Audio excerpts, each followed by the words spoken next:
السلام عليكم ورحمة الله وبركاته. وعليكم السلام ورحمة الله وبركاته. الحمد لله والصلاة والسلام على رسول الله صلى الله عليه وسلم نبينا محمد وعلى آله وصحبه أجمعين أما بعد. Naam ndugu zangu Islam, hiki ni kipindi ambacho ni kipya katika channel zetu za Kisalafi za Wajawema Online TV. Ni kipindi ambacho kinakuja kwa anwani ya ifadatul qarib wal ba'id, kwa maana ya kwamba kumpa faida iliyoko mbali, kumpa faida iliyoko karibu na iliyoko mbali. Kipindi hiki kitakuwa ni maalum kwa ajili ya Sheikh wetu mlezi Abu Abdul Qadir Abdul Rauf Al-Munawi, ambacho kitakuwa kinaendelea hapa katika channel yetu ya Wajawema Online TV pamoja na channel ya Al-Muzan Online TV. Kwa hiyo kipindi hiki kitakuwa kinahusiana na kumuuliza maswali Sheikh ambayo sisi tulikuwa tunamletea hapa na ataifafanua. Na leo moja kwa moja tutakuwa tuna mada ambayo alizungumzia katika hutuba ya Eid al-Adha, ambayo ilikuwa inagusia masuala mazima ya amani. Na moja kwa moja hapa tutakuwa na mimi Abu Khuzaima nikiwa na mwenzangu hapa. Naam Abdurrahman Abu Talha. Aywan. Sasa kabla hatujamuuliza, hatujaanza mlango wa maswali kwa Sheikh, mada hii itakuwa inagusia kunako kulinda amani, na hizi ni nasaha ambazo ni ama kwa waumini wote Waislamu, hata sio kwa Waislamu, kwa sababu masala ambayo tulikuwa yanahusiana na amani, pia na kwa baadhi ya nasiha kwa masheikh wa Tanzania na nje ya Tanzania kiujumla. Na mlango huu wa maswali atakuwa nao ndugu yangu hapa Abdurrahman.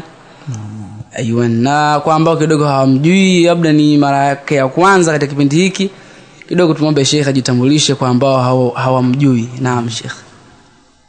Naam. Mimi kwa jina naitwa Abdul Rauf Abdullah Uthman. Naam, Ajimbo maarufu Al-Munawi.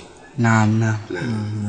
Na moja kwa moja maiki yangu nisogeze kwa ndugu yangu hapa Abdurrahman, ambaye mlango huu wa maswali utakuwa ni wa kwake. Kwa hiyo uweka hapo usikilize, na hii inakuwa ni faida ambayo inawaenea watu wote kwa ujumla. Kwa hiyo karibu sana katika kipindi hiki cha ifadatul qarib wal ba'id, kumpa faida mtu ambaye ni wa karibu na aliyoko mbali. Naam.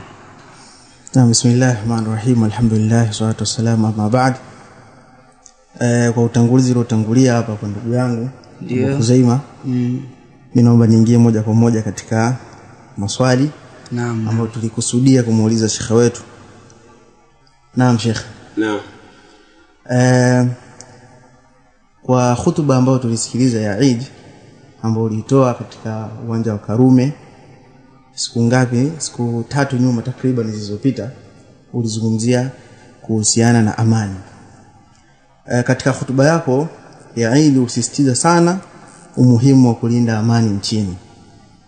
Ni ujumbe gani mahususi ambao ulikusudia kuwafikishia Watanzania na wananchi na waumini kwa ujumla kuhusu kudumisha amani? Naam Sheikh. Bismillahirrahmanirrahim. Alhamdulillah rabbil alamin. Allahumma salli wa sallim wa barik ala sayyidina Muhammad wa ala alihi at-tayyibin at-tahirin wa sahabatihi ajma'in wa ba'd. Katika hutuba ya Eid tulizungumzia amani, lakini pia tulizungumzia masuala mengine kama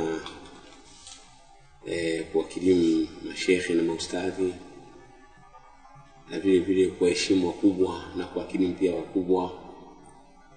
Lakini tulikazia sana katika masuala ya amani kutokana na baadhi ya viashiria vya maneno ambavyo vipo kwa baadhi ya watu ambavyo vinaweza kusababisha uvunjifu wa amani.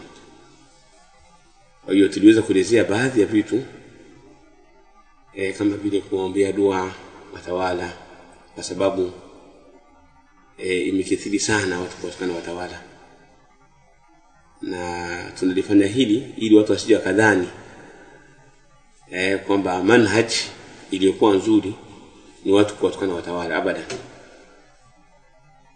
Wali as-sabiquna al-awwalun min ahli al-akhyar, wale waliotangulia katika watu wa kheri, walikuwa wanakataza kabisa masala kama haya kutokana na watawala.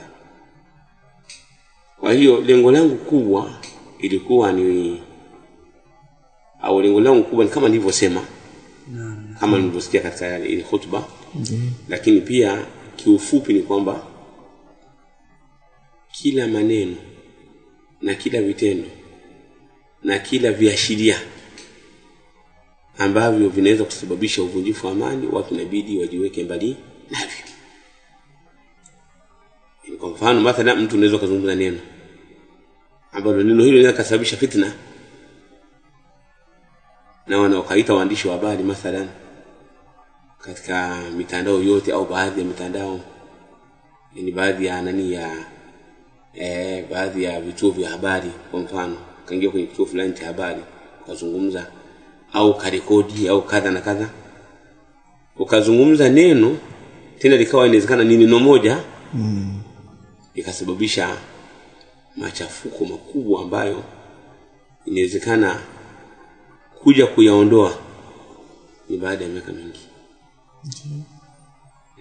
Hayo ndio ilikuwa makusudi yangu, kwamba watu wote wajitahidi kila jambo ambalo linaweza kusababisha kuondoa amani, basi hiyo jambo wajiweke mbali nalo.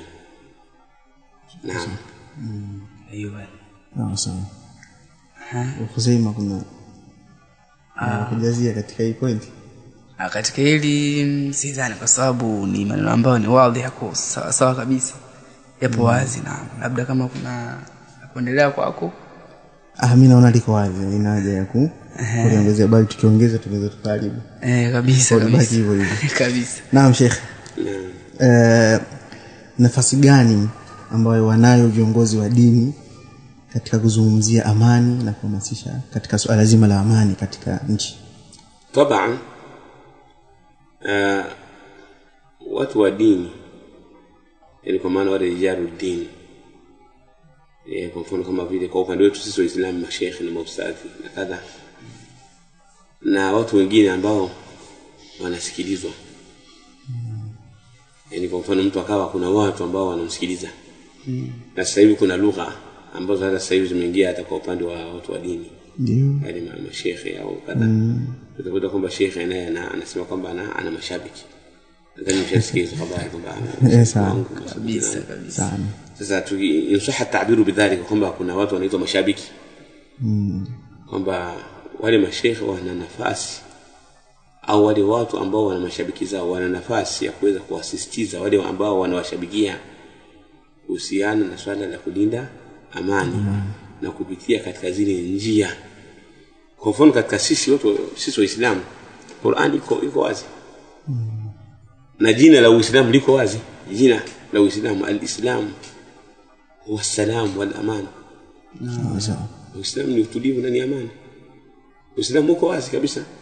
Dalili katika Qur'an ziko wazi, katika sunna za Mtume mafundisho yake ziko wazi, na maneno ya masahaba wa Mtume sallallahu alayhi wasallam ambao ni wanafunzi wake yako wazi kuhusiana na swala la taratibu na njia na sababu za kuweza kuilinda amani, kama ni jambo la wajibu. Kwa hiyo kwa upande wa Uislamu, kwamba Muislamu yeye hana khiari kusema kwamba alinde amani au asilinde, yeye hana khiari. Kwa sababu hii ni amri ya Allah na ni amri ya Mtume sallallahu alayhi wasallam, na ni mwenendo wa salafu salih wao waliotangulia. Na katika amri ya Allah na amri ya Mtume, Uislamu hauna khiari. وما كان للمؤمن ولا مؤمنة إذا قضى الله ورسوله أمرا أن يكون لهم الخيرة من أمرهم فلا وربك لا يؤمنون حتى يحكموك فيما شجر بينهم ثم لا يجدوا في أنفسهم حرجا مما قضيت ويسلموا تسليما. القرآن كشاسما كذا na mtume akishasema kadha, hii inakuwa ni wajibu watu kutekeleza. Naam, bila shaka maelezo ya Sheikh wazi kabisa. Sana. Kwa sababu sawa. Ndio kama kuna sehemu. Hapana, kwa sababu kama ni waumini au wananchi wachukue hizi nasaha, kwa sababu ni nasaha ambazo ni za maisha yetu hizi. Hasa sababu kivuruga amani, vuruga maisha. Hasa kipindi hiki cha cha mvurugano huu, uchaguzi hivi na hivi. Kwa hiyo ni muhimu sana watu kuzifanyia kazi hizi amani kabisa. Mimi naomba niendelee hapa Sheikh wangu. Ndio. Point nyingine nasema ni changamoto zipi kuwa unazoziona kuwa tishio katika nchi yetu na unazizungumzia vipi? Naam. Changamoto ni yale kwa maana kuna zile njia za kuhifadhi amani, na changamoto ni wale ni watu kufanya kinyume cha njia hizo. Yani kuna asbabu hifdhi al-amn, sababu za kuhifadhi amani. Ndio. Na kuna vile vizuizi vya kuhifadhi amani, vizuizi. Sawa. Zile mawani. Sasa watu wanapokuwa wamefanya vile vizuizi wakaviendea, ni njia miongoni mwa njia za kuhifadhi amani. Kwa mfano, mathalan ukisoma katika historia, kuna mji mmoja siutaji kwa lengo la kwa masuala fulani makubwa. Ndio. Kuna mji mmoja watu walitoka, yani wale watu ambao ni wakubwa katika makabila, wale viongozi wa makabila, sawa, wale wakubwa katika makabila, na wale watu ambao walikuwa wanasikilizwa, sawa, na baadhi ya watu ambao walikuwa wakiwaongoza watu katika dini, wakatoka akasema twende tukamtembelee mtawala. Sawa, wakasema twende tukamtembelee mtawala. Wakachomoka pale watu kadhaa kwa idadi yao, wakaenda kwa yule mtawala. Sawa. Wakafika kwa yule mtawala, wakakaa kwa siku kadhaa, akawapokea vizuri, akawakirimu. Sawa. Wakaishi pale katika makao makuu yake. Kisha baadaye wakawa wamerudi katika mji wao. Waliporudi, wale wafasi wao, kwa lugha sasa wanasema washabiki, ndio wale wafasi wao waliokuwa wanawaongoza na kuwasikiliza, wakauliza vipi, mmekuta nini? Kilichopo lao kama angechukua ule mwenendo wa Mtume sallallahu alaihi wasallam aliotuelekeza namna ya kuamiliana na viongozi na hawa watawala, yasingetokea machafuko. Lakini wao wakisema, walisema uongo. Walisema kwamba mtawala tumekuta yeye anafanya dhulma, anakunywa pombe mpaka yani anapitiliza, tapeli, muongo, yani zile sifa mbaya zote wakawa wamempatia mtawala. Kwa lugha ya kisasa anapiga. Sasa yale maneno yakaenea kwa watu katika ule mji. Yalipoenea, watu wakakariri, wakakubaliana kwamba bora kwa mtawala mwenye sifa kama hizi za dhuluma na upigaji na haya yote ambayo yalitajwa ambayo ni mabaya, bora sisi hawezi kuwa mtawala wetu sisi. Bora sisi tujiondoe katika utawala. Tujitoe kabisa. Kwa maana kwa lugha kidio wakasema tufanye khuruj. Al-khuruj ala al-hakim. Sasa kilichofanyika, kweli wakawa wamefanya khuruj. Wakasema sisi kuanzia sasa mtawala hatupo chini ya utawala, yani wakafanya uasi.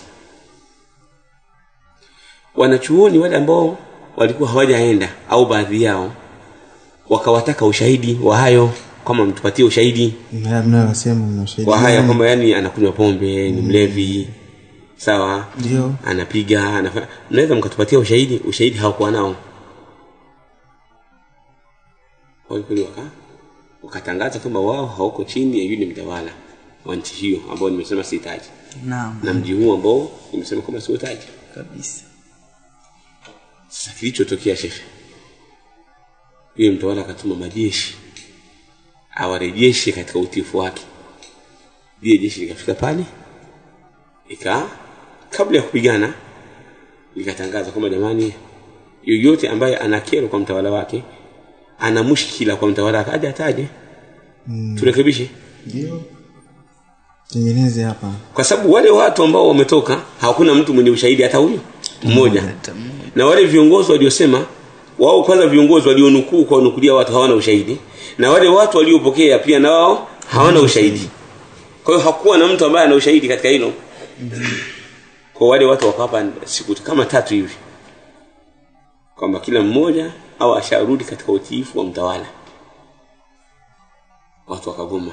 Ilitokea vita kubwa, watu waliuawa, wazee, wanawake, watoto.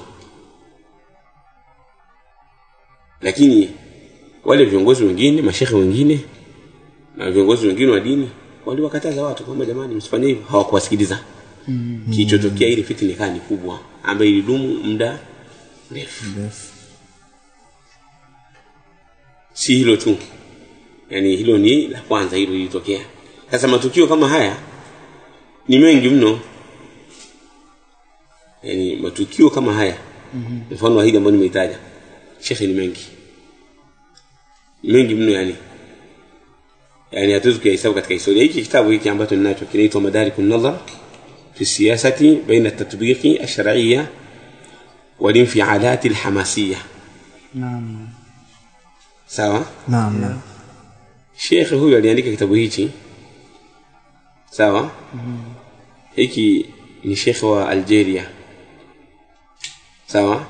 Na hiki kitabu hiki utangulizi aliyekiwekea utangulizi ni al-Allama Nasruddin al-Albani rahimahullah ta'ala.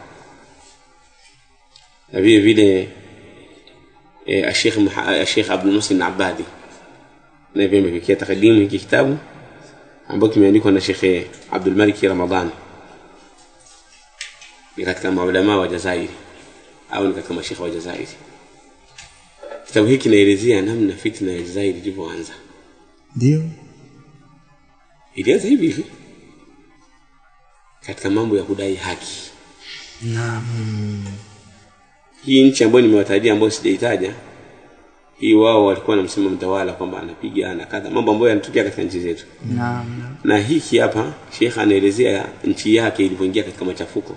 Vita ilidumu muda mrefu, takriban miaka 10 au zaidi ya miaka 9. Sawa? Watu walikuwa wanataka haki zao za msingi. Wakaona kwamba bora haki kuliko amani. Na Mtume sallallahu alaihi wasallam anatuambia amani ibaki hata kama haki zenu zinapotea baadhi ya haki zenu. Akasema wa in daraba dhahrak, hata kama mtawala atakupiga, wa akhadha malak, na akachukua mali yako, akasema isma' lahu wa ati', msikilize na umtii. Sawa? Sasa hili swala lilitokea. Sasa hili lilitokea kwa sababu ya hiyo, kwamba watu waliona kwamba bora haki kuliko amani. Na haya mambo yanatokea pia hata Tanzania. Kuna baadhi ya watu wanasema kwamba bora tukinukishe ndio kitaeleweka. Itokee siku tupigane sisi kwa sisi. Lakini wangeangalia Kongo, kwa sababu Kongo ni nchi ambayo karibu na sisi. Karibu sawa. Si ndivyo? Ndio, karibu. Ndio Kongo. Angalia Somalia. Angalia Rwanda ile ikitokea miaka hiyo ya 90. Vita ilidumu muda mrefu Rwanda. Ilikuwa ni vita ya kikabila. Burundi. Mpaka sasa hivi Burundi haijatulia vizuri, yani Burundi. Kuna bado kuna mauzauza fulani mengi ambayo yanatokea. Kweli. Naona hapo. Lakini sababu yake ni nini? Ni vile vyanzo vya wale wa mwanzo. Vile vyanzo vya uvunjifu wa amani ambavyo walivifanya watu wa mwanzo. Al-asabiyya. Kabila kutanguliza haki juu ya amani na mambo mengine.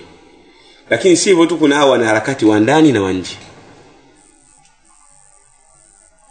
Wanaharakati wa ndani na nje. Nchi ya Jazairi imeharibiwa na wanaharakati wa ndani na wanaharakati wa nje. Nchi ya Libya imeharibiwa na wanaharakati wa ndani na wanaharakati wa nje. Tumeona hapo? Ndio. Sitaki ni wataje. Unaona hapo? Lakini ilikuwa ni wanaharakati wa ndani na wanaharakati wa nje. Nchi ya Libya. Libya watu walikuwa wanaishi vizuri. Mimi Saudia nimesoma na wa Libya. Ndio. Kabla ya vita iliyotokea kumuondoa Gaddafi ambayo ilisababisha Gaddafi akafa. Naam.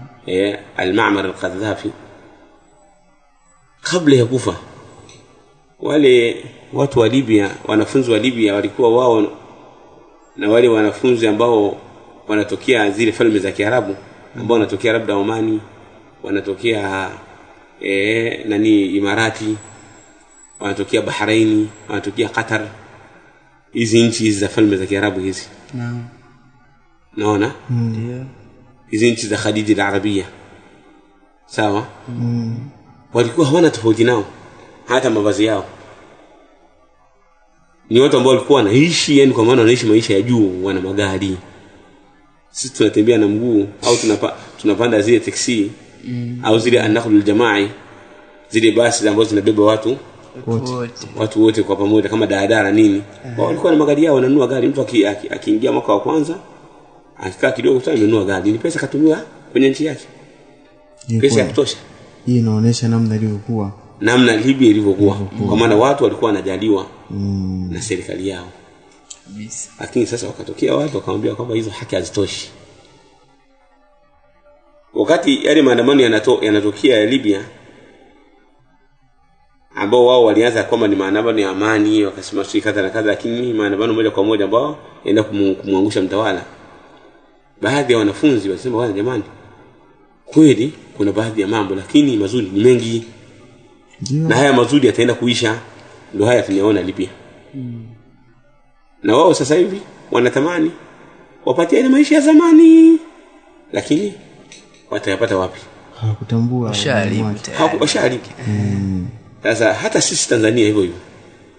Hata kama ni masuala ya umaskini, unaona kuna nchi nyingi tu Afrika na nyingine haziko Afrika tunazidi kiuchumi.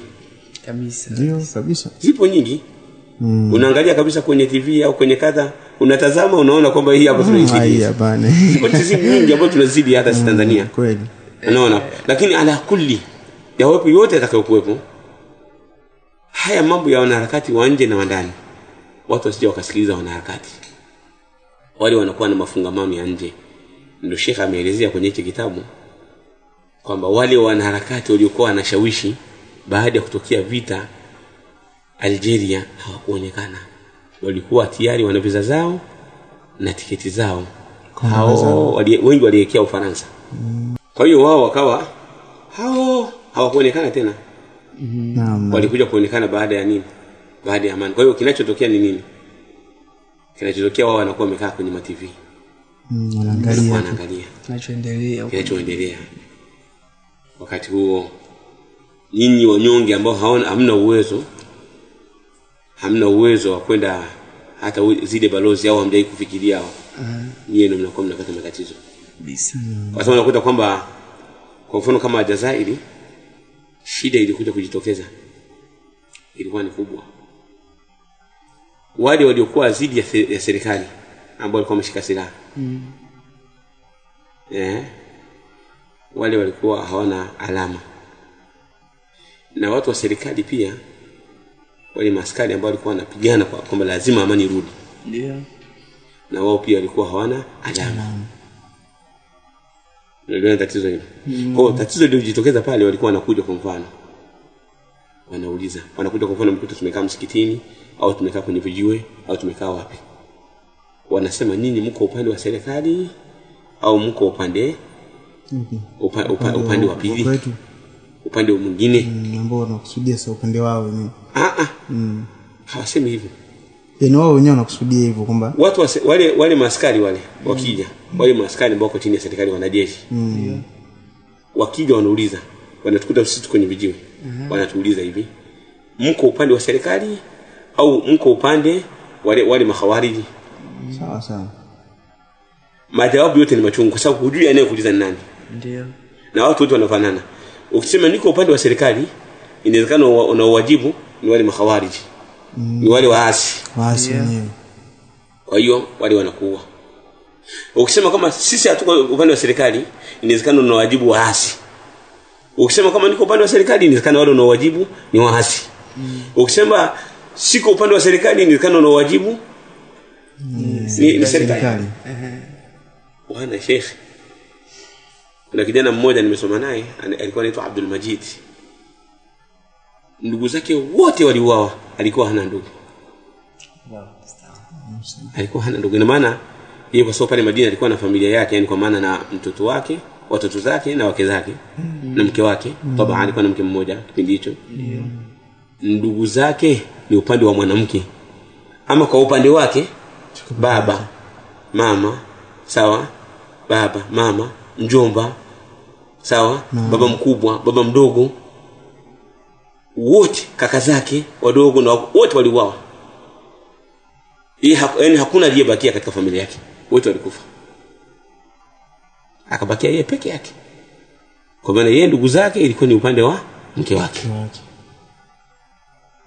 Yaani ndugu zake upande wa mama na upande wa baba wote waliuawa. Yeye akabaki peke yake, ndiye aliyebakia. Naona hapo. Sasa haya mambo watu wasije kadhani kwamba ni mambo kama ni mchezo, hapana. Hawa nakati wanakuwa wanalingania na wanatoa fatwa. Ima wandani wanakuwa na tayari wana tiketi zao na visa zao, na wanje hakuna kinacho wadhuru kabisa. Sasa angalia sasa kilichotokea. Wale wanaharakati wa nje baada ya zile fatwa zao na ule uchochezi wao, baada ya kuwa vita sasa imenoga, watu wanauawa, wakajifanya kwamba wao hawakushiriki. Lakini Allah subhanahu wa ta'ala ni mkubwa mitandao. Hii mitandao inakuwa inahifadhi sauti za watu. Inakuwa inahifadhi sauti na mtu yale aliyokuwa anayasema anaonekana, zikaja zikawaumbua. Kwa hiyo unakuta mtu ana ndimi mbili. Ana ulimi wa kuchochea na ana ulimi wa kulaumu. Kama kwa nini nyie watu wa Algeria mliharibu amani yenu wenyewe kwa wenyewe? Waliharibu au wewe mwenyewe ndio ulichochea? Naona hapo. Kwa ndio hiyo katika miongoni mwa njia za kuhifadhi amani. Tuwaidhike na wengine. kabisa. Tuwaidhike na wengine. Sio swala dogo. Kuna habari ambazo huwa zinatujia. Yaani habari zinakuja. Mnaweza mkapewa habari ya kuogopesha. Kwa katika nchi yenu kuna kadhaa. Bwana Ikulu kuna hivi. Bwana kadha na kadha kuna kadha na kadha. Bwana kuna mambo ambayo yanaogopesha. Sasa sisi Uislamu umetoa dawa. Ndio. Kwenye Qur'ani kuna dawa. Ndio. Na huo ndio ubora wa Uislamu. Na ndio uzuri wa Uislamu. Mpaka Allah subhanahu wa ta'ala ametuelekeza zinapokuja habari katika nchi tufanyeje. Sawa hizo habari ni za furaha au hizo habari ni za kutuogopesha. Kuna watu zama za Mtume sallallahu alaihi wasallam walikuwa ikiwajia habari wanaieneza. Sawa hiyo ni habari ya furaha au ni habari ya kuogopesha watu. Kama labda itaondoa amani au itaondoa kadha, italeta vita, walikuwa wanaeneza kabla ya kuipeleka sehemu husika. Allah kawalaumu kwamba hicho kitendo mnachokifanya sio sawa. Idha jaahum amrun min al-amni aw al-khawfi adha'u bi. Sawa? Inapowajia habari kuhusiana labda ambayo inawapa furaha au inawaogopesha au kadha, ni habari ambayo labda wanahisi wataingia katika hofu, katika matatizo, au ni habari ambayo inawapa furaha, ni katika amani, utakuta wanaieneza. Allah kawalaumu kwa sababu ya kueneza habari. Lakini akamwambia walau radduhu ila rasul, lau kama hiyo habari walioipata wangeirejesha kwa Mtume sallallahu alaihi wasallam, Mtume ni kiongozi, au ila ulil amri minhum, au wakairejesha kwa wasimamizi wao ambao ni watawala au wanavioni kama masheikhi. Sawa? Wakairejesha kwa viongozi, la alimahu alladhina yastanbitunahu minhum, wangejua yale ambao wanayastambit kwamba ni jambo gani ambalo linachukuliwa katika hiyo habari au kadha na kadha, wangepeka sehemu usiku. Maana Allah akatuamrisha kwamba ni taratibu inapokuwa imekuja habari, ima hiyo ni habari ya furaha au hiyo ni habari ya kutuogopesha kwamba hapa sasa tutaingia kwenye matatizo. Sawa? Kuna habari nyingi ambazo zinakuja. Kama habari bwana serikali imefanya hivi, habari kwamba kadha na kadha, habari kwamba hivi na nini, habari kwamba kitokea. Mifano ni mingi. Sitaki nitaje mifano. Sasa watu wanaingia uoga. Sasa itakuwaje sasa? Hapa katikati leo kutokea habari kwamba mtakuja kuuza nini? Nchi itakuja kuuzwa. Sasa ni habari ya kuogopesha. Sasa hii habari inabidi irejeshwe wapi? Kuna maeneo husika ya kwenda kuuliza kama sasa tunafanyaje? Sasa utakuta sisi kwa sababu sote tumekuwa kama vile wananchi wote tumekuwa kama vile ni waandishi sasa. Kila mmoja anakuwa na au wengi wao utakuta atakuwa na nini? Ana account ya Facebook au kadha na kadha anaeneza. Kwani imesemekana kama nchi itauzwa. Sasa itakuwa tenda wapi sasa kiuzo? Hao ndio tunakuwa watumwa. Hakuna maeneo ya kwenda kuuliza. Kwamba hii habari chanzo chake imetoka wapi? Sahihi wote. Naona hapo. Ukiachana na mambo kwamba Uislamu unatuambia at-tathabbut bil khabar. Hilo ni jambo jingine. Injaakum fasiqun binaba'in fatabayyanu ay fatathabbatu. Ikiwajieni habari tafuteni uthibitisho wake. Hilo ni jambo. Lakini kuna kule kwamba ile habari sasa imeenea au imekuja. Unaieneza au unatakiwa ifanyeje? Inatakiwa ipeleke pahala husika. Ili wale wahusika wa jambo hilo waweze kujua kwamba watakutolea ufumbuzi wa habari hiyo, kama ni habari ya kweli au ni habari ya uongo au ni ya kweli lakini ufahamu wake ni huu na huu na huu. Hii ni miongoni mwa kuhifadhi amani. Kabisa. Lakini leo kama utasikia si nani habari imetoka kwenye nchi fulani, hii imetoka si kwa nani fulani, si kadha na kadha. Hii kadha, mtaenda baadaye mtafikia katika sehemu mtasema kama tumechoka, na baadaye mtakuja kuivunja amani yenu. Na wale waliowachochea kama wako nje hamtu waona kushirikiana na nyinyi kwenye matatizo, na kama wako ndani watakukimbieni. Tumeelewana mashaka wangu hapa. Kwa hivi haya ni mambo ambayo tunatakiwa tupambane nayo, tuyafanye. Kwa nini? Ili asije katika nini? Katika matatizo. Nadhani nimeleka vizuri hiyo swali. Hiyo iko sahihi kabisa. Na vipi ndugu yangu hapo? Tuna ziada labda? Hamna ziada. Hiyo iko sawa kabisa. Cha msingi kwamba ni kuendelea kuwapa hamasa wananchi. Wenyewe waamini hasa ambao kidogo wana vituo vyao, masheikh. Sababu watu ambao wanaishi nao ni wananchi ambao wako katika mitaa huko. Sababu kuna baadhi ya watu ambao wanapandikiza zile njama za chini hivyo. Hivyo mambo yanaenea. Na kama Sheikh alivyozungumza hapo katika miongoni mwa namna za kuhifadhi amani. Ndio. Kwa kikubwa ni kufanyia kazi na kujitahidi kuhifadhi amani. Kisha tuendelee. Okay, kabla ya kuendelea kwanza tuwasikize kwanza wadhamini wetu. Naam.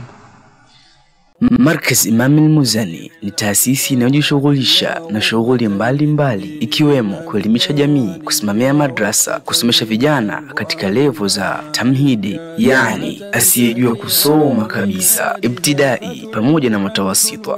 Tunakuombeni mchango wenu kwa lengo la kuendeleza shughuli zetu za markaz kama vile chakula cha wanafunzi, upanuzi wa madrasa na kadhalika. Na kwa sasa tunahitaji kununua nyumba ili kupanua madrasa, na kiasi kinachohitajika ni shilingi milioni 60 za Kitanzania. Karibuni, changia kwa namba Airtel Money 0689546152, M-Pesa 0752809553. Pia changia kupitia Amana Bank kwa namba 00104869200001. Jina lisomeke Imamul Muzani Foundation. Kwa maelezo zaidi wasiliana na Sheikh Abdurrauf Al-Munawi kwa namba 0628993212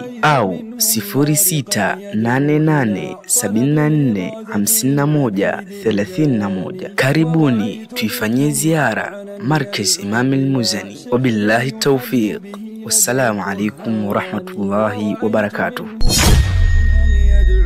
إلى حل المعازف والغنى الشيطاني ورأيت منهم فاسقا يدعو إلى رقص على الأوتار والعيدان. Maana halisi ya afya ni mtaji, ni pale unapotambua hali na mwenendo wa afya yako. Tumetoa ofa ya full blood check kwa gharama ya shilingi 30,000 tu. Tunafanya vipimo vya afya mwili mzima ikijumuisha utambuzi wa magonjwa yote. Utapatiwa ushauri bure kutoka kwa daktari bingwa na utapata tiba sahihi kutokomeza tatizo na chanzo chake. Jikinge isikurudie tena. Tupigie kwa simu namba 0756694826 au 0684450503. Tunapatikana Ilala, Dar es Salaam, na wewe uliye mkoani tutafute pia, kuna vituo vyetu. Waja Afya Clinic, afya yako amani yetu. Naam, alhamdulillah rabbil alamin wal aqibatu lil muttaqin. Naam, amma ba'd. Naam, ndugu yangu, kama unakuendelea kwanza au unaendelea na swali linalofuata? Hapa niende kwenye point inayofuata ambayo itakuwa point yetu ya mwisho kabisa ndio katika siku yetu hii leo. Naam. Na point inasema, naam Sheikh, ni hatua gani wananchi au waumini wazichukue? Yani hapo ulizungumzia, lakini tulizungumzia katika ile upana. Wazichukue katika kuhifadhi amani na kuiendeleza amani ambayo ima wanayo au ima wanaitafuta. Ni hatua gani wazichukue katika kutafuta amani hiyo na kuiendeleza amani ambayo wako nayo? Naam. Ni kama nilivyosema mwanzo kwamba wananchi wasidanganywe. Wananchi wasidanganywe. Naona hatua za kufanya ni yale ambayo tumeyataja, kwamba waziendeleze zile sababu ambazo kupitia sababu hizo amani inahifadhiwa, na kila jambo ambalo linaweza kuvunja amani wajiweke mbali nayo. Kila jambo ambalo wanajua kwamba hili sasa, basi wajiweke mbali nayo. Hilo ndio jambo ambalo nahusia wananchi. Sawa. Hasa wananchi wa Tanzania ambao ni nchi ambao mimi naishi mwenyewe, au ambao sisi tunaishi. Ndio. Naona hapa. Kwa sababu ni mambo ambayo tunajua sisi, tukasema kwa Tanzania kisiwa cha amani, tukadhania kwamba tukileta sababu za uvunjifu wa amani kwamba itabaki. Haiwezekani kabisa. Leo hii kwa mfano, yani kuna masala haya ya kutii mamlaka ambayo tunazungumza mara kwa mara. Kutii mamlaka ndio mambo ambayo lipo. Yani hakuna sehemu ambao watu hawatii mamlaka wakawa wamesalimika. Ndio. Yani historia inatuambia hivyo. Yani mifano ni mingi. Sehemu yoyote, hata adui wa nje, ili aweze kuiteka nchi yenu. Yani zamani maadui walipokuwa wakienda kuteka nchi, walikuwa wakiangalia katika vitu viwili. Wakiangalia jeshi, wakiangalia wananchi mafungamano yao na utawala. Jeshi walikuwa linatazama katika swala kwamba hilo jeshi udhaifu wake uko wapi na nguvu yake iko wapi. Walikuwa wanaanzia hapo ili waweze kujiandaa. Wanajiandaa vipi? Wakishajua hilo, wanaangalia ni nini mafungamano ya wananchi na utawala wao, ni utiifu au sio utiifu. Ikiwa sio utiifu, basi wanakuwa wamepata ni njia rahisi ya kuweza kuiteka nchi yao na kuwafanya wale watu wananchi kuwa ni wanyonge na kuwa ni madhalili, na wao wakiingia sasa wanakuwa ndio watawala. Ndivyo ilivyokuwa hivyo. Sasa wananchi wanapokuwa na utiifu katika tawala zao na wakawa na mafungamano mazuri na vyombo vya usalama, la shaka nchi itabaki ni salama. Hata wale maadui wa nje hawana uwezo huo kabisa. Na ndio maana mashaka wangu mimi alisema hilo. Alisema hilo na Allah subhanahu wa ta'ala yani anashuhudia hilo kwamba linatoka ndani ya moyo. Ndio. Na hilo ndio wajibu, miongoni mwa mambo ambayo ni wajibu kuyafanya sisi wananchi wote, ni kuwaombea dua watawala na kuwaombea dua vyombo vya usalama. hivi vyombo vya usalama lazima tuviombee dua. Ndio. Sheikh wangu tuko tunafanya interview hapa sisi. Hatuna wasiwasi. Tuna wasiwasi. Au mnasemaje? Ndio. Alhamdulillah. Baadaye tutakula chakula. Na baadaye tutatembea tunapotaka. Na baadaye tutakaa sehemu tutakunywa kahawa. Na baadaye tutalala. Tutaamka asubuhi tena kusali salatul fajr. Kwa raha zetu. Ndio. Salatul fajr itaswaliwa. Imamu asome sura ndefu, asome sura fupi, safi. Tutafanya adhkari za asubuhi. Wanaokwenda kazini wataenda kazini. Sisi walimu wa madrasa tutaenda madrasa. Tumeelewana vizuri hapo. Ndio. Kila mmoja ataenda kufanya kwenye ile mihangaiko yake. Shughuli zake zote. Maskari wanalala. Hapana. Maskari hawalali. Halali kabisa. Na kama wanalala kwa shift. Kwa zamu. Wewe lala, Weka. naona weka. Kuna wale ambao kwenye makompyuta Ndio. wanasikiza zile habari. Sehemu gani ambayo inahitajika msaada. Na ni maskari kwa aina zao zote. Tunazozijua na sisizojua. Ukija kwa wale wa uhamiaji wanalinda wahamiaji haramu.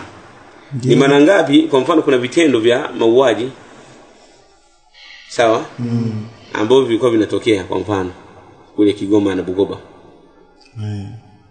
Sindio? Huko mpakani kule Kibondo huko wapi? Sawa, huko nani Biharamulo, Ngara huko.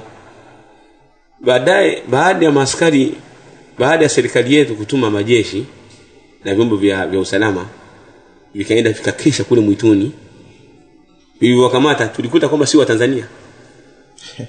Walikuwa ni watu wanatoka, ni maharamia wanatoka nchi za watu wanakuja kuchukua riziki huko. Sisi tunasafiri na mabasi tunaenda kwenye kuangalia mama zetu wanatuteka. Tunadhani kama ni wa Tanzania kumbe si wa Tanzania.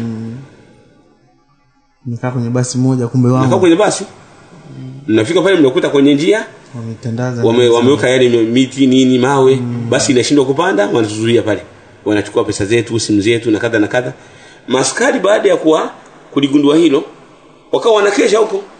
Wanaanzia mipakani. Na mpaka sasa hivi unakuta tunasafiri tunakutana na beria mbalimbali wapo pale. Wakifika pale fungua vioo vya gari yako, wanakukagua, wanaangalia kuna nini, wanakutazama, ile kitambulisho. Ni kazi zao. Hawalali. Na mimi shekhe nikiwa naenda Bukoba.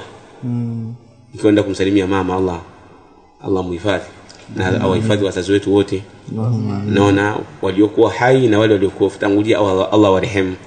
Na awaondolie adhabu za kaburini na wapandishe katika daraja ya peponi wao pamoja na Mtume Muhammad sallallahu alaihi wasallam katika al-firdaus al-a'la min al-janna. Amin. Sheikh tulikuwa tunaenda kuna kile kipindi cha baridi kali.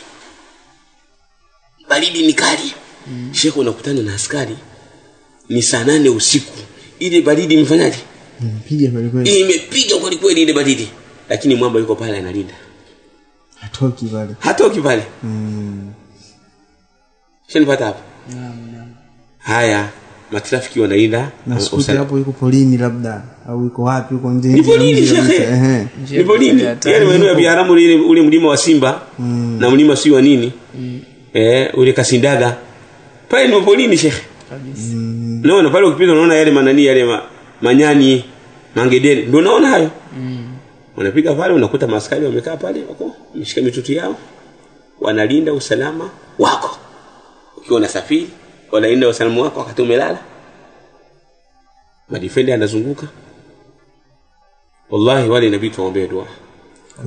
Inabidi tuombe dua na sisi tunawapa moyo kwamba kuna kauli za baadhi ya wanaharakati ambao wataambia nyie mnapata mshahara kidogo, nyie mnapata si nini, si kata na kata, wanaambia maneno ambayo hayapendezi. Wapo baadhi ya wanaharakati mimi nimewasikiliza. Anaambia si mkistafu si kata na kata, maneno ambayo ni ya hovyo. Wao wasife moyo. Wasife moyo. Wanapata ujira mkubwa mbele ya Allah Subhanahu wa Ta'ala. Wawe na nia. Maadamu wana nia iliyokuwa njema. Nia kwa ajili ya Allah Subhanahu wa Ta'ala kwamba wao wanalinda wananchi na mali zao. Na nia naona kwamba wao wanapata mshahara. Lakini hizi nia zote mbili kwani zinakataana? Hazikataani. Napata mshahara lakini pia na walinda watu naona na mali zao. kwa ajili ya Allah subhanahu wa ta'ala. Hazikatani Sheikh, hazikatani. Naona hapo wao hata kama wangefanya biashara, kwa maana mtu mmoja katika maaskari anaweza akafa moyo akasema ningefanya biashara labda ningekuwa tajiri kama fulani na fulani. Kwani wafanya biashara wote ni matajiri? Ndio. Si matajiri ni kama sisi maustadhi tunavyoambiwa. Kabisa. Tunaambiwa kama wewe ustadhi si na nini, nyema ustadhi mnaomba. Kwani na sisi tunauliza kwani wale ambao wanaomba wote ni maustadhi? Hapana. Si kweli, mimi ni ustadhi. Naona hapo hata kama tujalie naomba, lakini si kweli kama ustadhi wote wanaomba. Si kweli. Naona hapo ni majukumu ya waumini kuwahudumia maustadhi. Hiyo ndio jambo la wajibu, hatulizungumzii hilo. Naona hapo na vile vile maskari tuombe dua Allah subhanahu wa ta'ala wape nguvu na wasife moyo, na sisi tunasema tunaombea dua.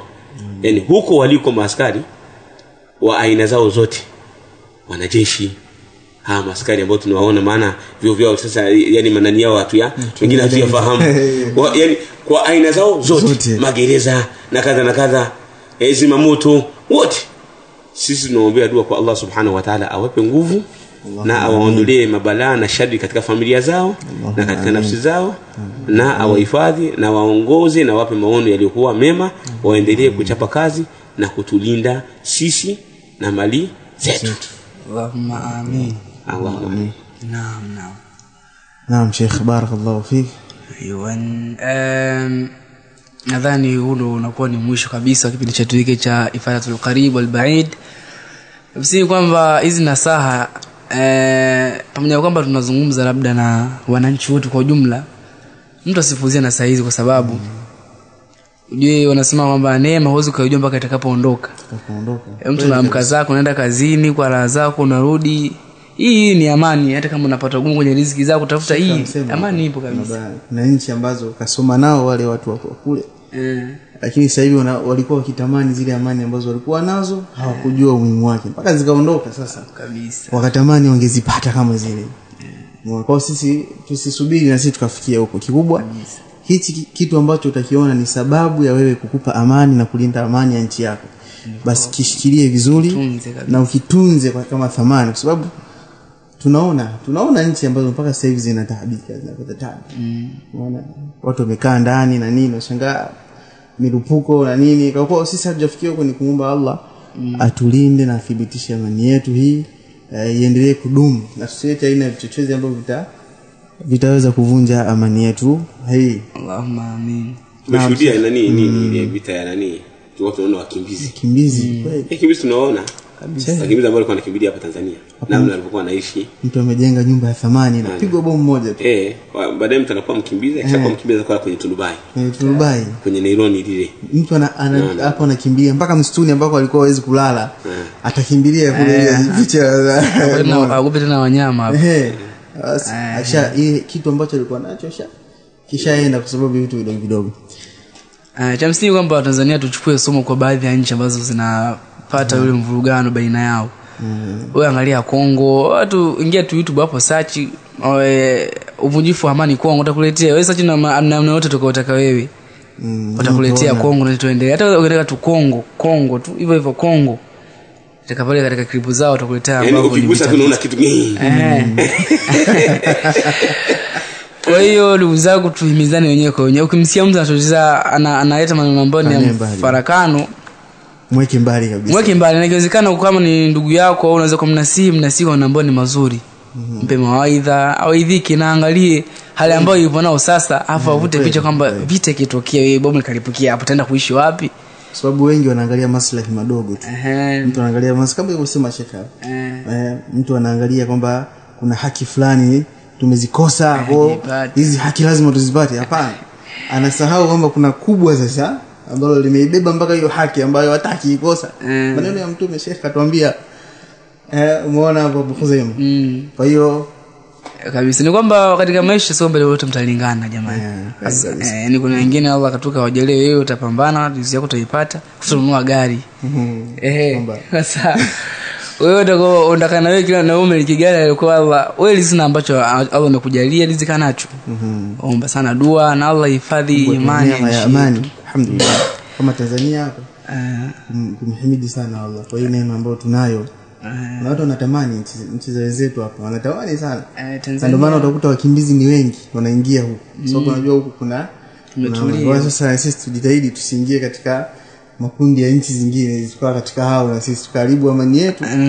Mwisho sisi tukaanza kuidilia na kuitafuta kwa kabisa. Kweli kabisa. Na kabla tujafunga kipindi chetu hiki tuwasikize kwanza wadhamini wetu. Markaz Imam al-Muzani ni taasisi inayojishughulisha na shughuli mbalimbali ikiwemo kuelimisha jamii, kusimamia madrasa, kusomesha vijana katika levo za tamhidi, yani asiyejua kusoma kabisa, ibtidai pamoja na mutawasita. Tunakuombeni mchango wenu kwa lengo la kuendeleza shughuli zetu za markaz kama vile chakula cha wanafunzi, upanuzi wa madrasa na kadhalika. Na kwa sasa tunahitaji kununua nyumba ili kupanua madrasa, na kiasi kinachohitajika ni shilingi milioni 60 za Kitanzania. Karibuni, changia kwa namba Airtel Money 0689546152, M-Pesa 0752809553. Pia changia kupitia Amana Bank kwa namba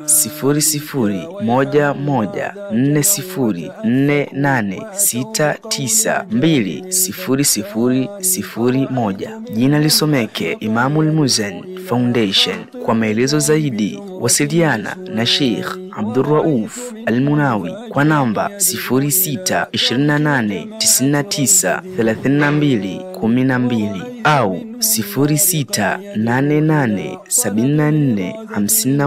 0688745131. Karibuni tuifanyie ziara Markaz Imam al-Muzani. Wabillahi tawfiq. Wassalamu alaykum wa rahmatullahi wa barakatuh. حل المعازف والغنى الشيطاني ورأيت منهم فاسقا يدعو إلى رقص على الأوتار والعيدان.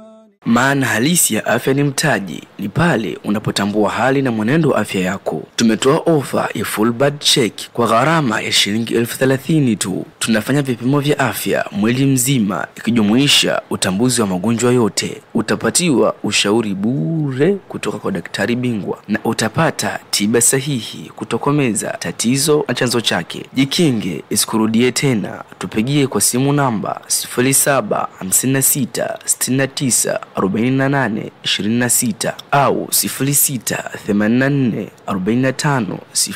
0684450503. Tunapatikana Ilala, Dar es Salaam, na wewe uliye mkoani tutafute pia, kuna vituo vyetu.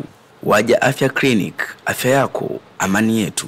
Maana halisi ya afya ni mtaji, ni pale unapotambua hali na mwenendo wa afya yako. Tumetoa ofa ya full body check kwa gharama ya shilingi 30,000 tu. Tunafanya vipimo vya afya mwili mzima ikijumuisha utambuzi wa magonjwa yote. Utapatiwa ushauri bure kutoka kwa daktari bingwa na utapata tiba sahihi kutokomeza tatizo na chanzo chake. Jikinge isikurudie tena. Tupigie kwa simu namba 0756694826 au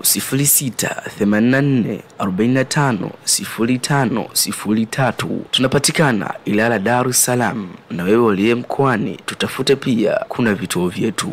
Waja Afya Clinic, afya yako amani yetu. Na mna huu ndo unakuwa ni mwisho wa kipindi chetu hiki, na mshekhe tunakushukuru sana na Allah kuhifadhi. Na pia tunasema kwamba mwanzo wa kipindi hiki mwisho wa kipindi hiki ndio mwanzo wa kipindi kingine. Na mshekhe tunakushukuru sana. Inshallah tutaendelea kukufuata na kukuuliza maswala ambayo inakuwa ni faida kwa jamii kiujumla. Kwa wewe ambaye ni mara kwa kwanza katika channel yetu hii, tunakusihi kwamba usubscribe, ambapo inakuwa ni faida kwako kwamba kila taarifa ambayo tutaitoa itakuwa ni vyepesi kuipata.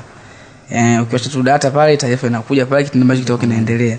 Kwamba kipindi hiki kinaitwa Ifadatul Qarib wal Ba'id, yani kumpa faida mtu ambaye yupo karibu na aliyeko mbali, faida zote tunazipata. Na niko makina moja ulikuwa na mimi hapa Abu Khuzaima Shafi ibn Said, na maiki namba 2 ulikuwa na mwenzangu hapa Abdurrahman Talha, lakini tuna maiki namba 3 ulikuwa na shekhe wetu Allah mhifadhi Qadir na Al-Munawi, Allah mhifadhi. Naam, tunashukuru sana kwa kuwa pamoja na sisi. Tunawasihi kwamba tulinde amani ya nchi yetu tulinde amani ya nchi yetu. Barakallahu fikum wa jazakumullahu khairan.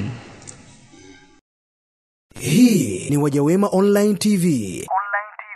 Hapa ni elimu tu. Maana halisi ya afya ni mtaji, ni pale unapotambua hali na mwenendo wa afya yako. Tumetoa ofa ya full blood check kwa gharama ya shilingi 30,000 tu. Tunafanya vipimo vya afya mwili mzima ikijumuisha utambuzi wa magonjwa yote. Utapatiwa ushauri bure kutoka kwa daktari bingwa na utapata tiba sahihi kutokomeza tatizo na chanzo chake. Jikinge isikurudie tena. Tupigie kwa simu namba 0756694826 au 0684450503. Tunapatikana Ilala, Dar es Salaam, na wewe uliye mkoani tutafute pia, kuna vituo vyetu. Waja Afya Clinic, afya yako amani yetu. Markaz Imam al-Muzani ni taasisi inayojishughulisha na shughuli mbalimbali ikiwemo kuelimisha jamii, kusimamia madrasa, kusomesha vijana katika level za tamhidi, yani asiyejua kusoma kabisa, ibtidai pamoja na mutawasita.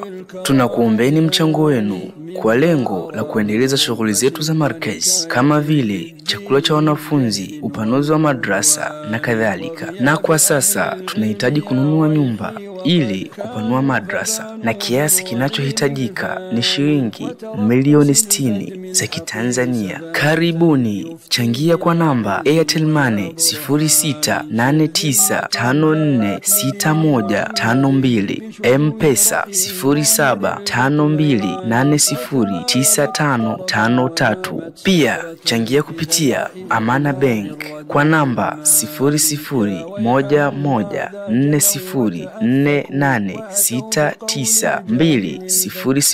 00114869200001. Jina lisomeke Imam al-Muzani Foundation. Kwa maelezo zaidi wasiliana na Sheikh Abdurrauf Al-Munawi kwa namba 0628993212 au